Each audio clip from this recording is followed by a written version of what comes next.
All right, hello, it's silverkyle, and today we're going to be going over everything that I picked up in the month of August 2022, and quite a bit of stuff here, but only one omnibus. I guess that's more than July, but I think this fall season, by the looks of things, if they keep their dates, there's going to be a lot of stuff. I have a lot of pre-orders up for the next few months because I guess so many things were delayed, which I don't really like. I would honestly kind of wish that they would delay a few of them more so that it's not a ton of them coming out at the same time. But who knows what's actually going to be happening in the next little while. Maybe there is going to be actual delays like that. But there's a lot of omnibus that I'm looking forward to in the next few months.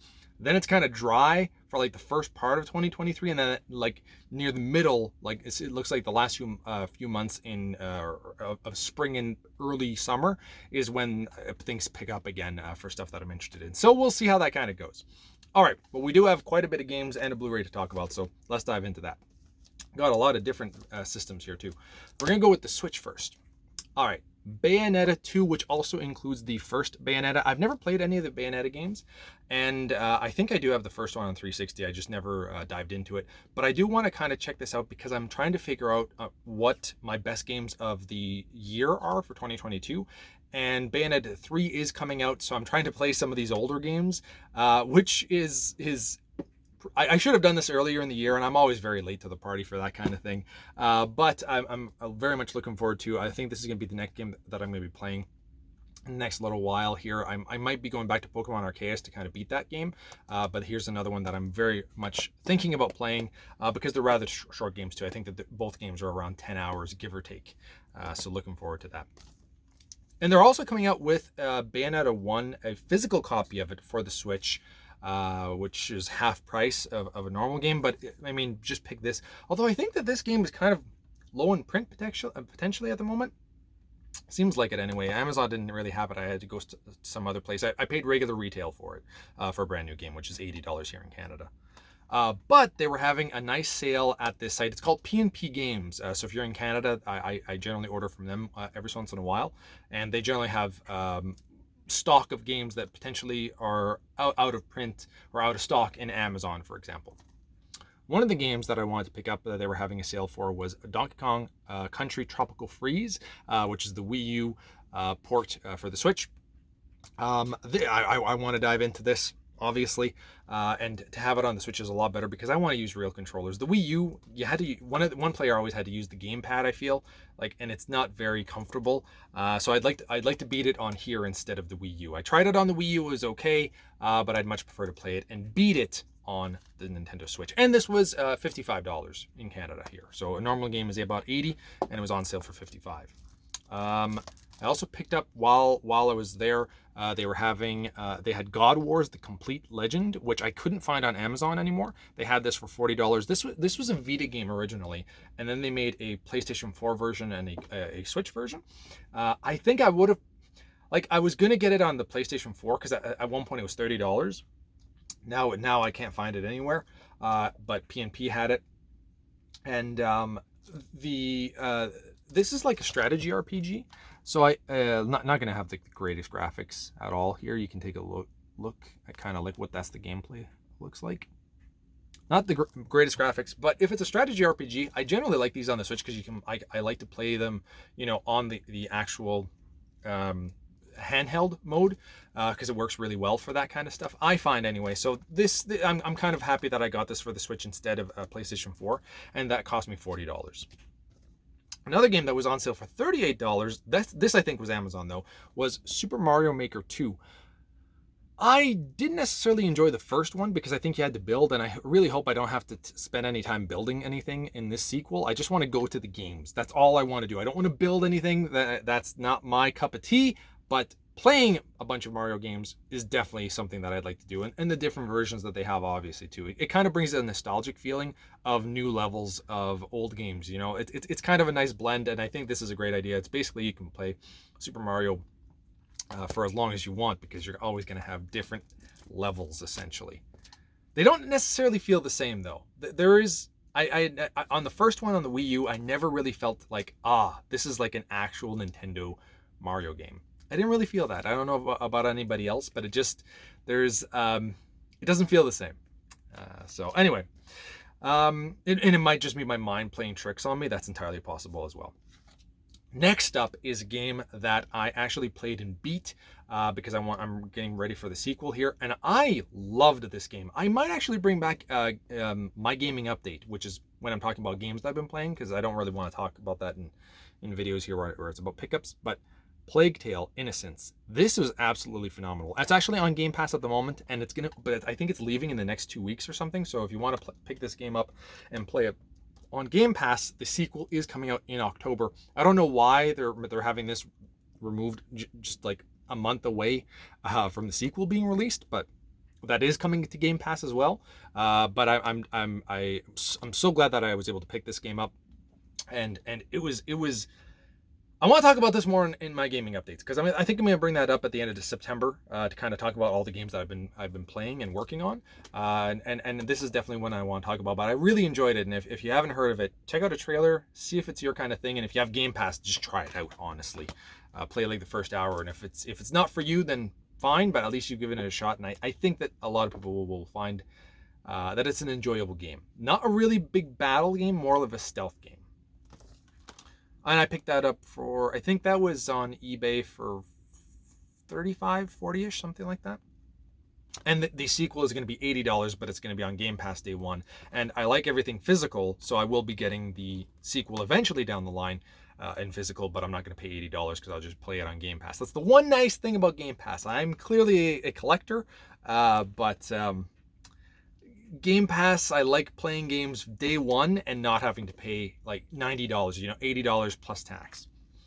Next up, I picked this up for $10 on Amazon, and that is Battle Chasers Night War, I think. Yeah. Turn-based RPG, and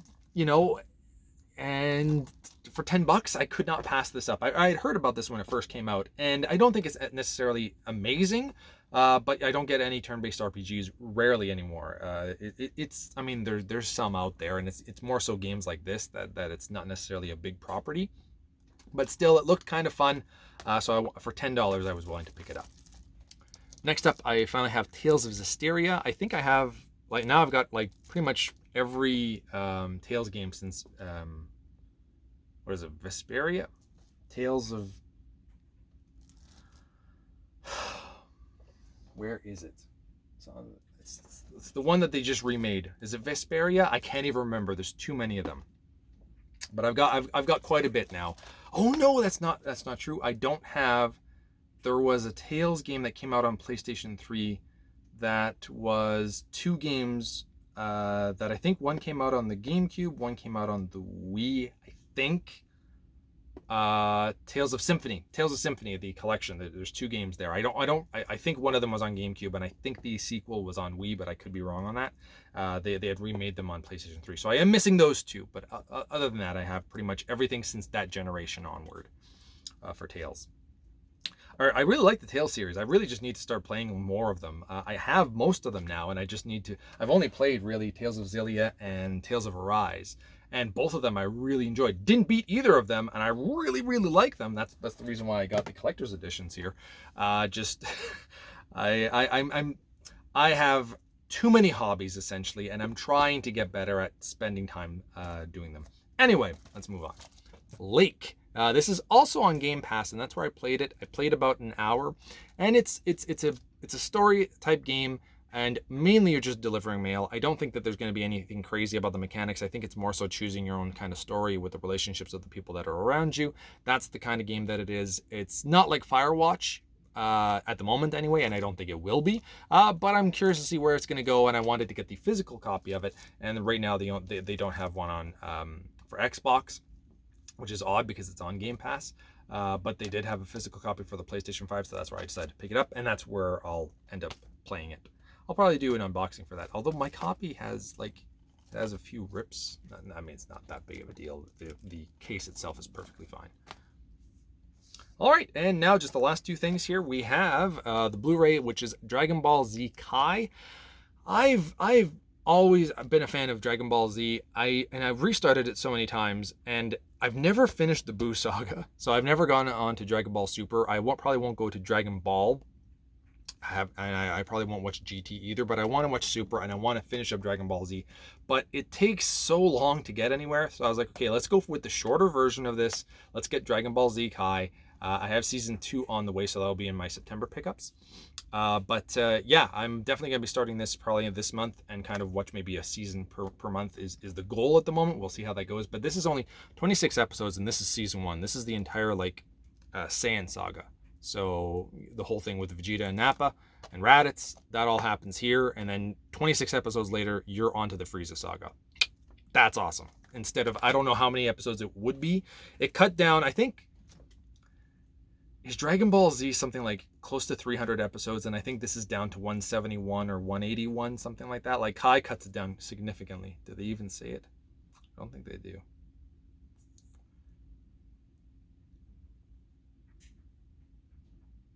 Oh, do they start the Frieza saga in this too? I don't know. We're going to find out when I watch it.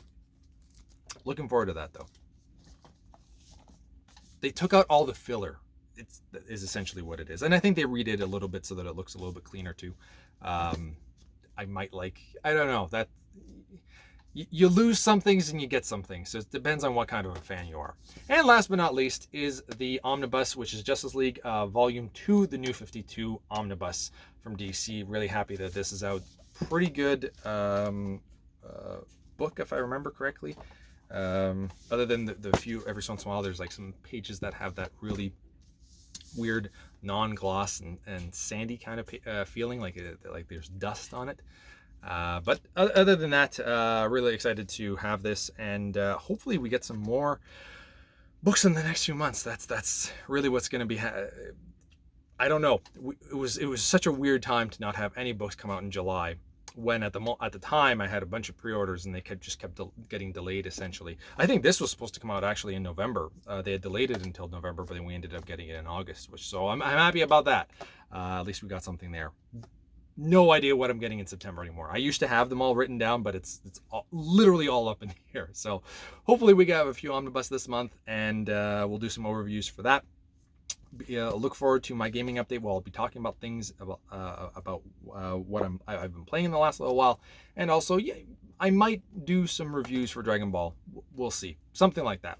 Anyway, thank you all for watching. You've been bearded in Beardage.